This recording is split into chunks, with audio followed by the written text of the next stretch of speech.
This video is part of my Essential Woodworking Jig series. All of the building plans and templates are free over at my shopjigs.com. Be sure to download them all. One of the fundamentals of getting good, accurate cuts is keeping your workpiece stable as you're running it through a table saw or a router table. And a key concept to always keep in mind is to apply 3 directions of support for every cut. A board needs to be pressed down against the table, forward through the saw, and sideways against a fence. A wandering, unstable board can lead to poor, inaccurate cuts, or worse, pose a safety issue. And all of this needs to be done with your fingers safely out of the way of spinning blades. Usually, a push stick and a push block can provide sufficient pressure and support, but sometimes it's not possible to provide pressure against the fence or against the table. And this is where a featherboard comes in. For instance, say I wanted to rip a long board. I might not be able to reach all the way to the table in order to apply pressure against the fence as I feed the board through the saw. So I can lock a featherboard in place to provide constant pressure where it's needed, just in front of the blade. A featherboard can be useful for cutting thin strips accurately, and there's times when you need extra downward support. The way a featherboard works is that it has a bunch of flexible teeth that allow a workpiece to slide in one direction only. And there's just one rule to keep in mind when using a featherboard on a table saw, and that's to always position it in front of the blade before the cut.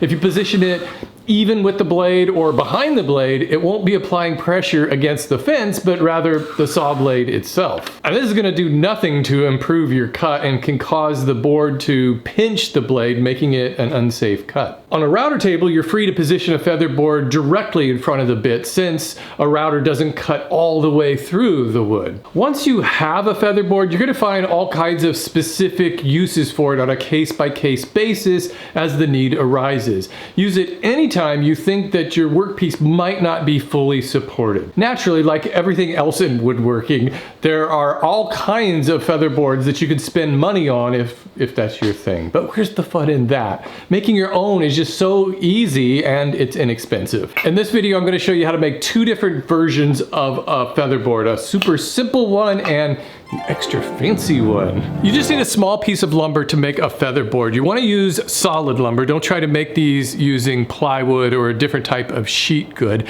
And also, I suggest using pine or some other inexpensive softwood. I've tried making featherboards using hardwoods, and they're not quite as flexible unless you cut those teeth extra thin. In this case, I really think an inexpensive piece of scrap pine is a lot easier to work with. You can make a featherboard any size you like. On mine, I'm cutting out 2 5" by 9" blanks to start with. Next, I want to cut a 20-degree angle on one end of each of these.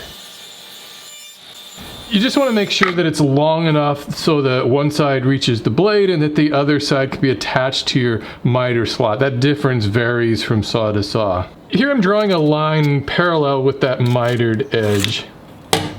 And that's just a reference line to tell me where to stop making each of these cuts for the teeth. To make those cuts, what I'm going to do is raise my blade up as high as it'll go. And that's just to keep one side pretty much as deep as the other side to account for the curve of the blade. If it was down lower, one side would cut a lot further down on the board. So what I'm doing here is just making a series of cuts to create that feather side of the board. If you're the kind of person who likes everything very exact, I guess you could measure these all out, but I prefer just to kind of eyeball these cuts.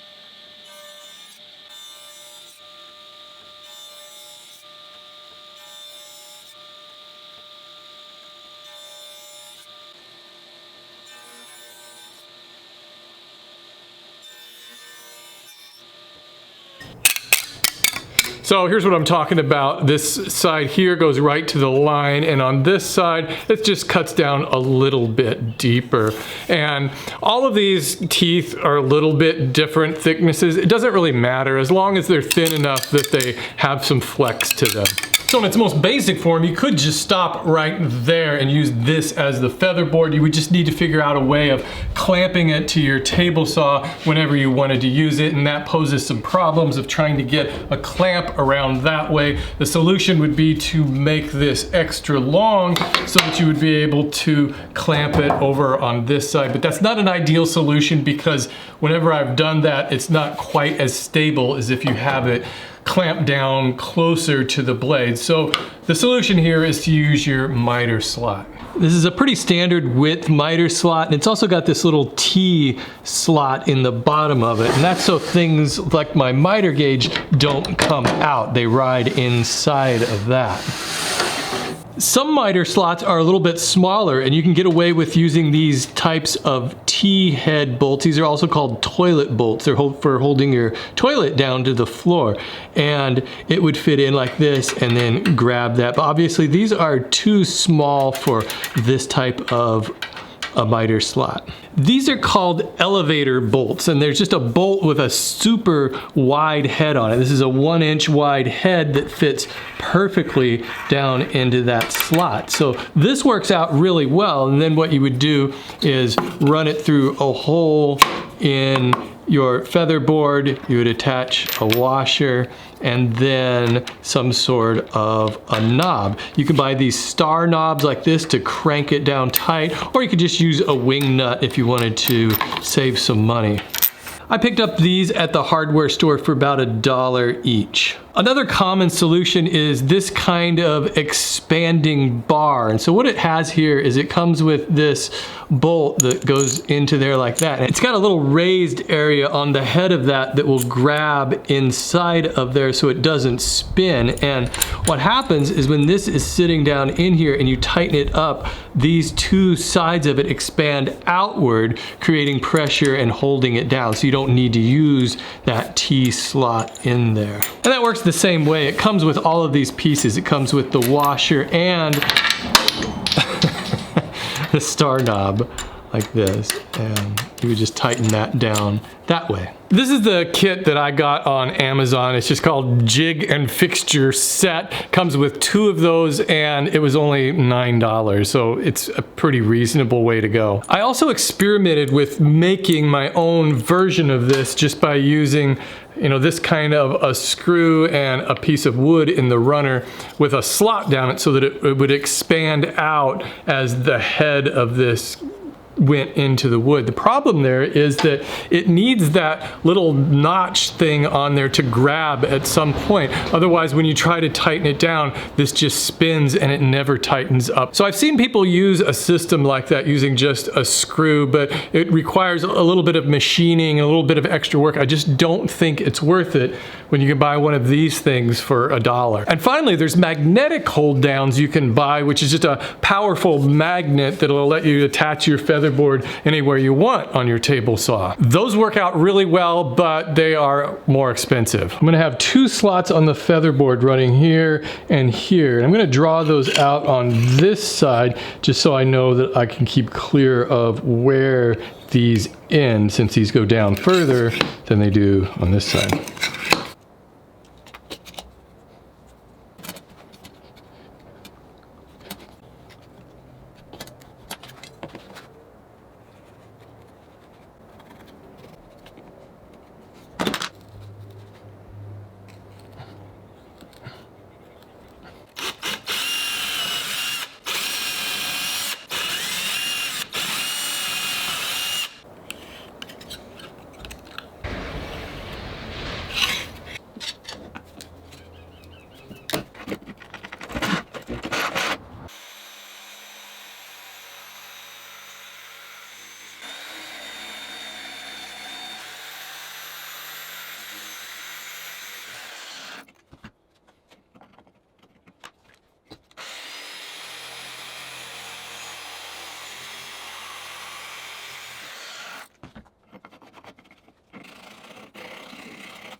So this will just slide in there.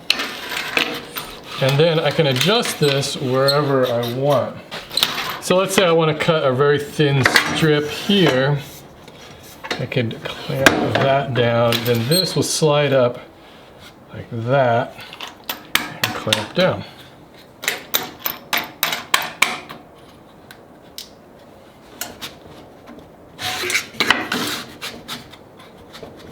So you can see that the one flaw in this larger featherboard is that I can only back it up to this point. So if I have a board that is any wider than this distance, this won't work. So that's why I designed this extra fancy template that you can cut out and paste on this other blank.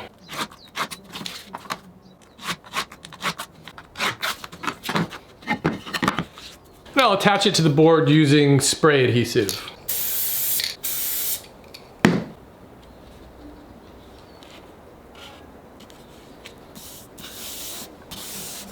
This one I'm going to do all of the jigsaw work first and then cut out all those fingers.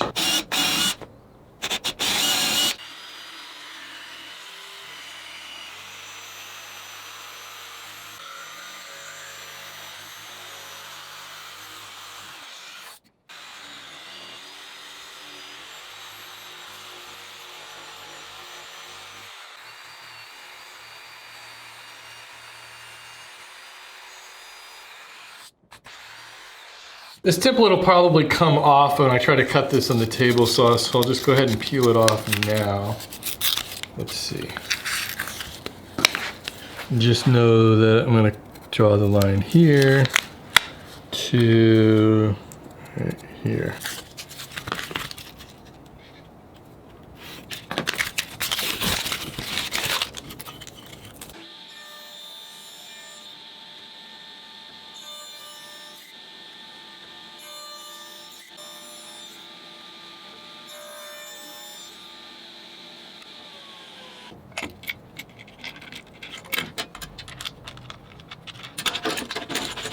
So this one I can slide all the way back over here and be able to cut a much wider board and hold it down.